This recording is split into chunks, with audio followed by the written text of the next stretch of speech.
how can we love emptiness, love the decaying of the rose, love these parts that seem like we need to rush through them just to get to the next pretty part of the cycle. How do we love that too? Phil Phails for you. I mean, doing yoga. Doing yoga. I think it does help. I am trying to remember the exact quote. I don't know if it is. I think there's a quote somewhere, and I don't know if it's someone I knew personally who used to say it all the time or if it's from something, but it was, and I'm not good at quoting, so, but it was along the lines of like, the more you're practicing yoga, like the more you're going to become aware of how different things are affecting your body.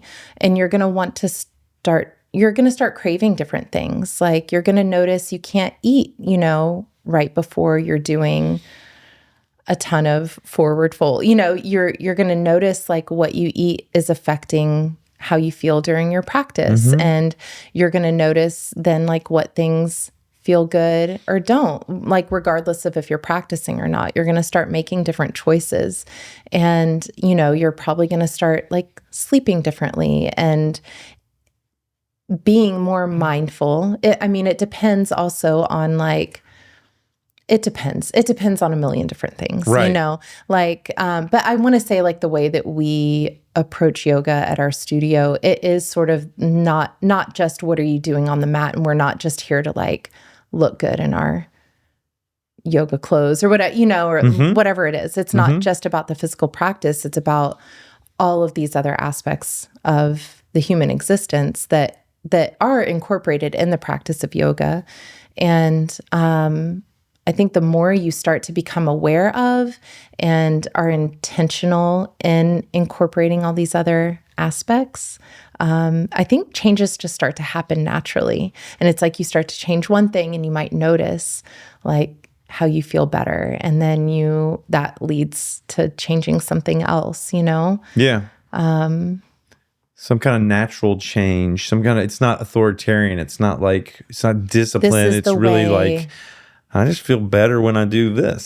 So I'm going to do that because I feel better when I do it. Yeah. And then so you slowly, like a plant moving towards sunlight. Yeah. Like it's not like a bonsai. Right. Where you're putting wire in there. It's really just like I'm moving towards the light. And light is some sort of health or wellness or comfort. Yes. And equally, like when you're tending to a plant, like noticing, when I water it with, the remnants of my tea, it doesn't do so well. It wants just water, and making those changes. Like I think we notice the same things we're nurturing in ourselves, hopefully, right? But it's, again, sometimes it takes breaking that cycle. I think sometimes we can get so used to not feeling good that we don't even realize, and we're just doing the thing that might, hit the dopamine in our brain or, whatever it is, then that will keep you locked into a certain cycle. And you have to be, breaking those kinds of, you have to be really intentional and really motivated. Our brain is so powerful; it can make any cycle good, even if it's maladaptive. Yep. I've been stuck in my life in cycles of you call them addiction or distraction. We can call them maladaptive coping strategies or whatever we want to call them. Where my brain was like fully on board with them being great for me. Yep. And that I'd need them. I would say like, this is how I medicate my ADHD or all. Sure. I get my it. mental gymnastics are like, I'm like Olympic level 10 gymnast. Yeah. Give it a 10. Yeah. Give it a 10, like 5 judges, 10 out of 10. This guy, he wins debates on that stuff. Yeah. And so there's this like, how do I step back out of my own bullshit field and really look with awareness? I think what you're speaking to is it starts with awareness, which so many people do. I mean, hopefully. Yeah. What's going on in my body as a result of these? Yeah. Sometimes it starts with the body, like the body will start to, I think it starts to whisper. Yeah. Little things. And then maybe it starts yelling. And then it starts yelling, and then it might just stop you in your tracks. Yeah. Right. But each step along the way, it's like we have the choice of bringing our awareness to the reality, the full reality. Mm-hmm. But again, like that's our free will of choosing, do I actually look at what's being illuminated, what's being shown to me, and then am I actually willing to like make changes, and navigate those places. It's like holistic too. Like your communities probably gives you whispers. Oh yeah. Oh, I'm sure. Like relationship. There's like nonverbal communication. Yeah, all that stuff is like, what's my health like? Mm-hmm. Mm-hmm. It's so complex. It is complex. I wish it was simpler, Hollie. I know. I wish there were a manual, but there's not really. Yeah. There's, I think once you get into a lot of philosophy across cultures, I think there are common threads that loop them all together. And I don't know that you have to be an expert in any single one or in all of them necessarily. I think that's what I'm trying to say. I don't think you have to be an expert in all of them, but finding some things that are meaningful, that can kind of guide your path. Yeah. Especially initially. I think, and I'm just thinking back on my own kind of journey to yoga. And it was very much like that of just like, oh, this is interesting. And it kind of, I don't know, just illuminated a path. It didn't quite open up. So in college, I found that I had some elective courses and I was like, ooh, I can take literally anything I want. That's amazing. Because I'd always kind of like just stuck to the plan and been very regimented. Yeah. And some things kind of opened up. So I took Hinduism as just like what's like the farthest away thing that I can study. And I really loved the class, and mostly I loved the instructor. She spent her summers in India, and her lectures were just telling stories, and her just remember. She would just stare at the back wall and just remember and show like slideshows of her time there, and like it was amazing. Yeah. It was amazing. But then she taught a Buddhism class the next semester, and I liked her so much. I took that class. And at the same time, I hadn't really gone to church previously.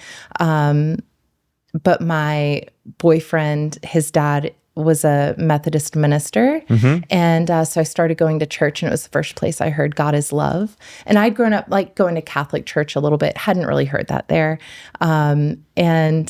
But I was hearing it in this Buddhism class as well. And there was actually an associate pastor there who was, he was in seminary, I think, and he was writing a paper on the Four Noble Truths and something else in the Methodist Church. I forget at this moment, but how they like the overlapped with each other. Maybe? Well, no, not in Methodism. Okay, he was relating the Four Noble Truths to some Methodist ideology. Yes, okay. yes. Yeah, and it was just fascinating. He gave me his paper, and like I got to read it. Oh, and that's cool. I know it was really cool.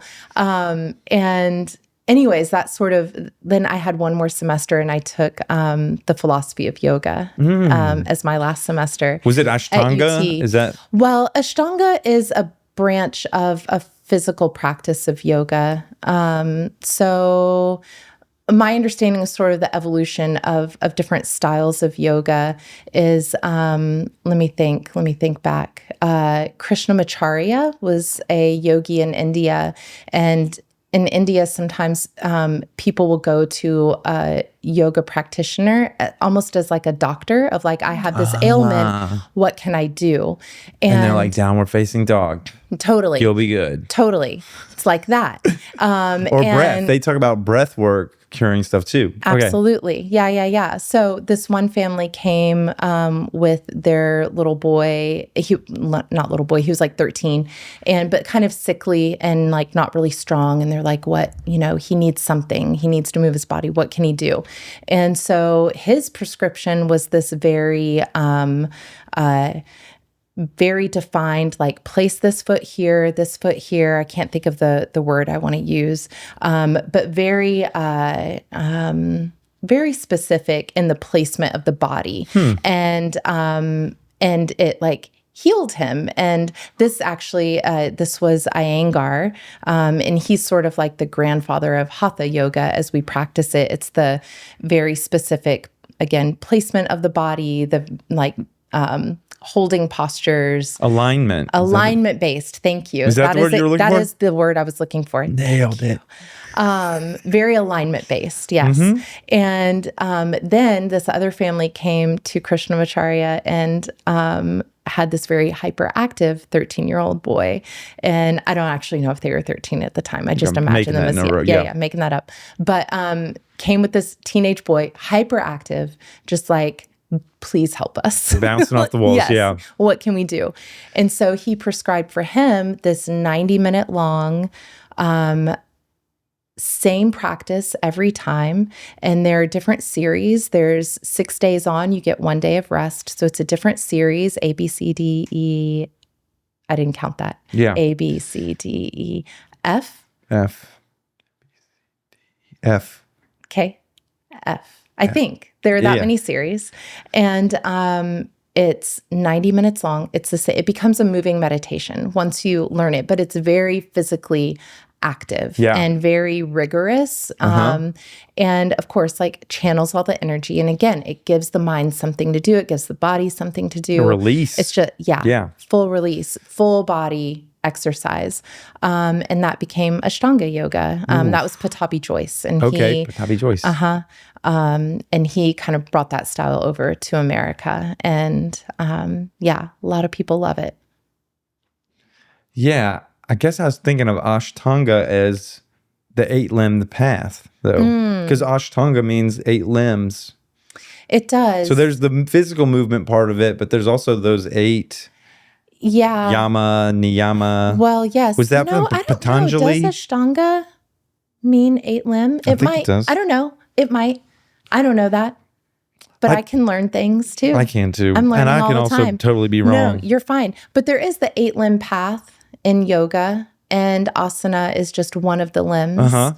But we often only focus on asana. And this was actually a debate during my philosophy of yoga class back in early 2000s of,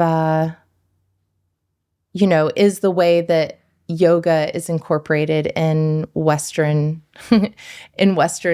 society, is it beneficial? And okay, Ashtanga yoga, not to be confused with Patanjali's Ashtanga yoga, the 8 limbs of yoga. So there seem to be a little different. There's a style of yoga as exercise popularized by K. Pattabhi Jois during the 20th century. So they sound the same, but they're a little different. Yeah. But the Ashtanga yoga is the 8 limbs of yoga. Okay. Good. Put that down. Got that cleared up. No, I'm glad. Right. We're both right. We're both right. Nice. High five. How often does that happen? It needs to happen. So far, 100%. All the time. Oh my gosh. Yeah. So that's cool.